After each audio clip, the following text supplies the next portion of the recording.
Cigarette பிடிக்கிறது ரொம்ப தப்பு அப்படின்னு சொல்லி இப்போ இல்ல 1920ஸ்லயே மக்கள்லாம் யோசிக்க ஆரம்பிக்கிறாங்க. சமுதாயம் முழுக்கவே வந்து ஹெல்த் தான் முக்கியம் அப்படின்னு சொல்லி நெறைய பேச்சு வந்து தொடங்க ஆரம்பிக்குது. அப்ப ஒரு டொபாக்கோ கம்பெனி இதெல்லாம் பார்த்துட்டு என்ன யோசிக்கிறான் அப்படின்னா, என்னடா இவனுங்க இப்படிலாம் யோசிக்க ஆரம்பிக்கிறாங்க. அப்புறம் நம்ம சேல்ஸ் என்ன ஆவுறது அப்படின்னு சொல்லிட்டு எட்வர்ட் அப்படின்னு சொல்லிட்டு ஒரு மார்க்கெட்டிங் ஜீனியஸ் அவர கூப்பிடுறாங்க. கூப்பிட்டுட்டு, "தம்பி இங்க பாருங்க நீங்க என்ன பண்ணுவீங்கன்னு எனக்கு தெரியாது. எனக்கு வந்து இந்த சேல்ஸ் வந்து பயங்கரமா போணும். ஏதாச்சும் கிரியேட்டிவா யோசிங்க" அப்படின்னு சொல்றாங்க.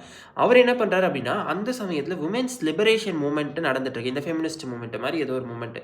அப்ப இதோட நம்ம லிங்க் பண்ணா எப்படி அப்படின்னு சொல்லிட்டு இவங்களா கிளப்பி விடுறாங்க. என்ன அப்படின்னா வந்து, விமென் வந்து ஏன் வந்து சிகரெட் பிடிக்கக்கூடாது? விமென் வந்து ஏன் வந்து சிகரெட் பிடிச்சா நீங்க தப்புன்னு சொல்றீங்க அப்படின்னு சொல்லி கிளப்பி விட்டு, உடனே நம்ம ஃபெமினிஸ்ட் எல்லாம் வந்துட்டு சண்டைக்கு வந்துடுறாங்க. ஏய் ஆமாமா இது வந்து சிகரெட் பிடிக்கிறது வந்து பெண்களோட உரிமை அப்படின்னு சொல்லிட்டு, இப்படி வந்து பர்ஸ்ட் அவுட் பண்ணி அந்த விஷயத்தோட லிங்க் பண்றதுனால இந்த கேம்பெயின் ஒரு பெரிய சக்சஸ். இந்த மார்க்கெட்டிங் டெக்னிக் பத்தி நீங்க என்ன